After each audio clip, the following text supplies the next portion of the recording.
बिच्छू ने काट लिया तो वो ऊपर से लेके नीचे, नीचे से लेके ऊपर हो रहे हैं, करवटें बदल रहे हैं। जब वहां किशनगढ़ के लोग, श्रावक लोगों को पता चला तकलीफ हो रही है, पीड़ा हो रही है, जब वहां पहुंचे तो उनसे कहा ये बिच्छू उतारने वाले, कुछ नहीं करेंगे, थोड़ा सा कर देंगे और बिच्छू उतर जाएगा। उन्होंने कहा नहीं, मुझे नहीं उतराना। बहुत समझाया, मान जाओ, बोले बोल दिया ना, नहीं मैं नहीं उतराऊंगा। अब वो तकलीफ, कष्ट, पीड़ा सहन करते रहे, सहन करते रहे, सहन करते रहे। जैसे तैसे रात निकली, आचार्य ज्ञान सागर जी महाराज जी को बताया।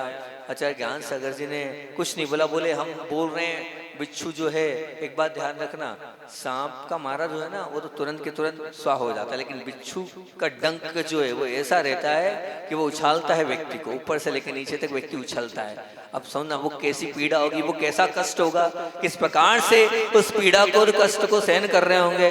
सहन करते करते जब सुबह आचार्य ज्ञान सागर जी महाराज जी ने पूछा, क्यों विद्याधर ठीक हो? बोले नहीं, बहुत अच्छा हूँ। तो बोले जब कल कुछ हो गया था तो उसका उपचार हो जाता।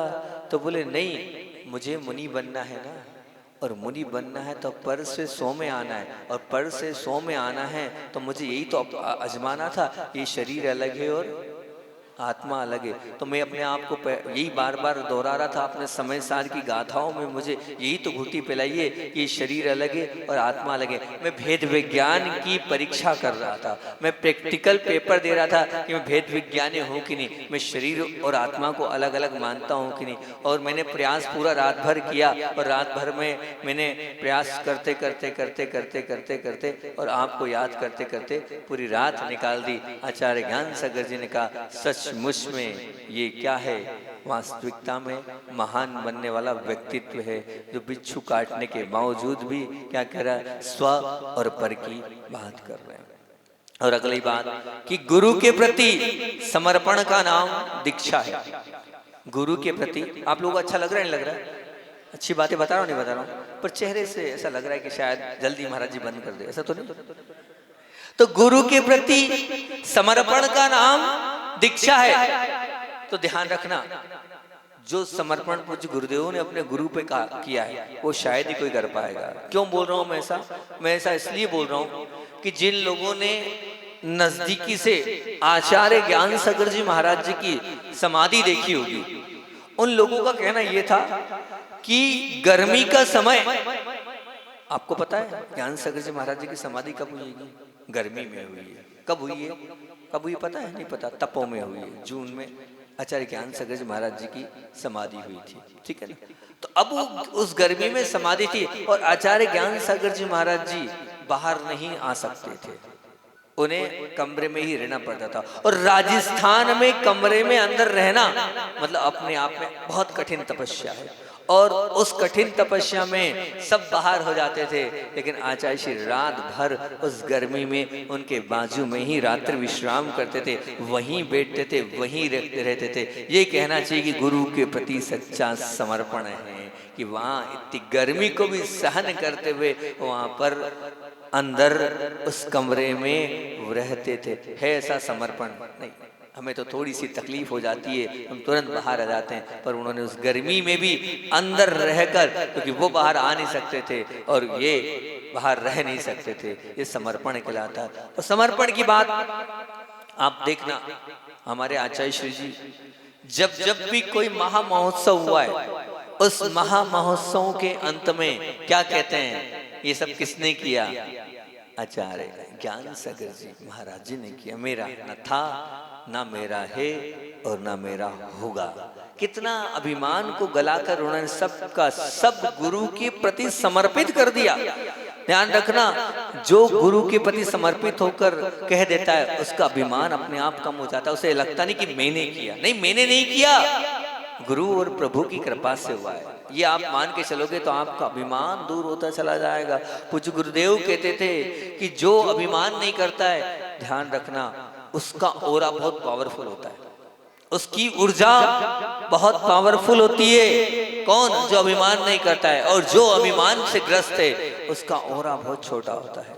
तो पूज्य गुरुदेव का ऑरा इतना पावरफुल था, इतना ऊर्जावान था कि उस ऑरे में जो आता था वो गदगद हो जाता था, जो आता था वहीं रम जाता था, जो आता था उनका स्वयं का हो जाता था। एक बात और बता दूं मैं आपको, याद आ गई, पिछली बार भी मैंने सुनाई थी बात 2 साल पहले, अब याद आ गई तो बताता हूँ कि एक सपना दीदी है हीलिंग वाली।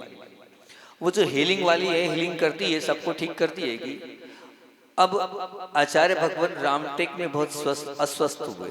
अब अस्वस्थ हुए तो अस्वस्थ होने पर सबने अपने अपने मंत्र, सबने अपने अपनी जितनी पूजा विधान सबने किया कि गुरुदेव ठीक हो जाए, गुरुदेव ठीक हो जाए। कोई चक्कर आकर गुरुदेव वहां पर, अगर किसी ने देखा होगा रामटेक में, वहीं चौके में इस प्रकार की अवस्था बन गई थी। जब ये अवस्था बनी तो दीदी को पता चला, तो विश्व के सबसे बड़े हीलर जो विदेश के हैं, उन हीलर को अरेंज किया गया कि आपको बुलाया जाता है, आचार्य श्री अस्वस्थ हैं तो उनकी कीमत ही बहुत है, कहाँ है, रामटेक में। तो नागपुर तक फ्लाइट से बुलाया, फिर नागपुर उनको लेने पहुंचे तो वहाँ लाने के बाद आचार्य श्री जी वहाँ पर थे, पूजन में थे, तो उनको बिठा दिया। बोले उनसे डायरेक्ट आचार्य श्री नहीं मिलते।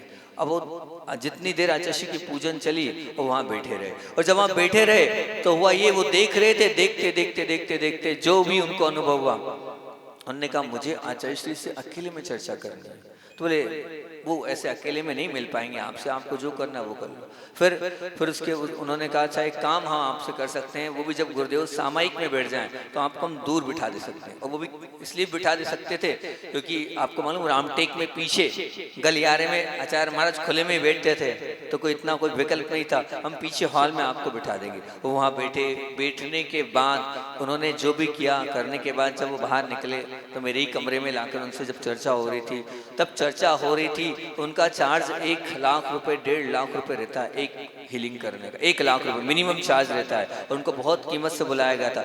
जब उनसे ये बात बोली तो उन्होंने ये बोला भैया आपने किसके पास लाके बिठा दिया,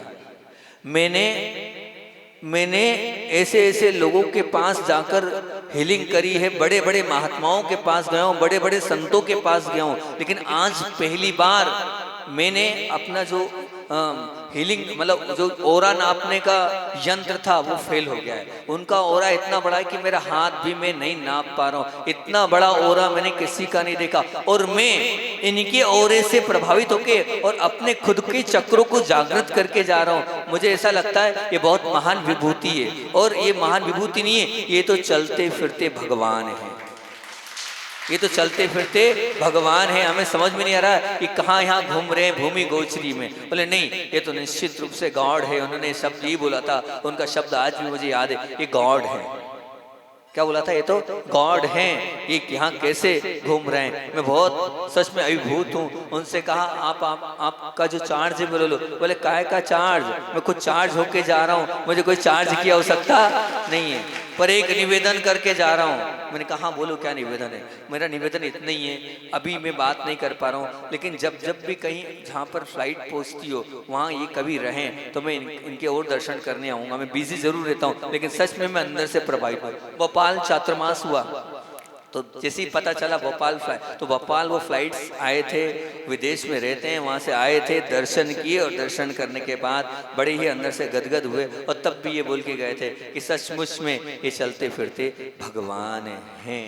निश्चित ध्यान रखना कि जो गुरु के प्रति समर्पित होता है। और उन्होंने एक ही बात बोली थी, इनको ये नो ईगो, ये शब्द थे उनके, नो ईगो। बोले इनकी ऊर्जा का कारण क्या है, इनके अंदर ईगो नहीं है, इनके अंदर अभिमान नहीं है। और जिसके पास अभिमान नहीं होगा, ध्यान रखना, उसका ऑरा बढ़ता चला जाएगा। जिसके पास अभिमान नहीं रहेगा वो सबको अपना बना लेगा और सब उसके हो जाएंगे। और वही पूज्य गुरुदेव को किसी चीज का कोई ईगो नहीं था, अभिमान नहीं था, इसीलिए उनका इतना ऑरा था कि सब के सब उनसे प्रभावित हो जाते थे। और वही वो सब कुछ गुरु के प्रति समर्पित कर देते थे। इसलिए आप भी अभिमान मत करो, जो है वो किसका है, गुरु का है, गुरु के द्वारा दिया हुआ है। जब आपके ये भाव रहेंगे तो निश्चित रूप से मान के चलना आपने सब कुछ कर लिया। और दीनता का क्षय कराती है, उसका नाम है दीक्षा। दीनता का क्षय क्या कराती है? अब रेवती रेंज की बात बताता हूँ। रेवती रेंज में बहुत कम साधुओं को रखा था। पुण्य है कि मैं भी पूज्य गुरुदेव के पास था, और जब गुरुदेव की सेवा करने का वहां अवसर मिला, तब उन्होंने बिल्कुल अपने शरीर के प्रति कोई दीनता नहीं थी उनके लिए। उन्हें लग रहा मैं खड़ा नहीं हो पा रहा हूं, मेरे पांव में ताकत नहीं बची है। उन्होंने तुरंत कहा मुझे सरलेखना की ओर जाना है, मुझे धीरे धीरे त्याग करना है, और मुझे अब उपवास की ओर बढ़ना है। बहुत समझाया डॉक्टरों ने, वैद्यों ने, अन्य अन्य लोगों ने, पर उन्होंने नहीं, बिल्कुल नहीं। जब मेरे पैर में क्षमता ही नहीं है, अब हम लोग खड़े मतलब पैर पकड़ के करते थे, 2 लोग हाथ करते थे, ऐसे पूरी हम आहार कराते थे, पूरा पेट में आहार होता था। आचार्य श्री जी ने एक ही बात बोल दी, कल से कोई मुझे पकड़ेगा नहीं, कल से कोई मेरा हाथ नहीं पकड़ेगा, ना पैर पकड़े जाएंगे। जितनी मेरे शरीर में ताकत होगी उतना मैं आहार ग्रहण करूंगा। 3.5-4 मिनट में उनके आहार हो गए। दूसरे दिन 2.5 मिनट में आहार हो गए। तीसरे दिन बड़ी मुश्किल से 6 मिनट। ये क्रम चलता रहा। अब सोचो 4 मिनट में हम क्या आहार कराएंगे उनका, क्या होगा?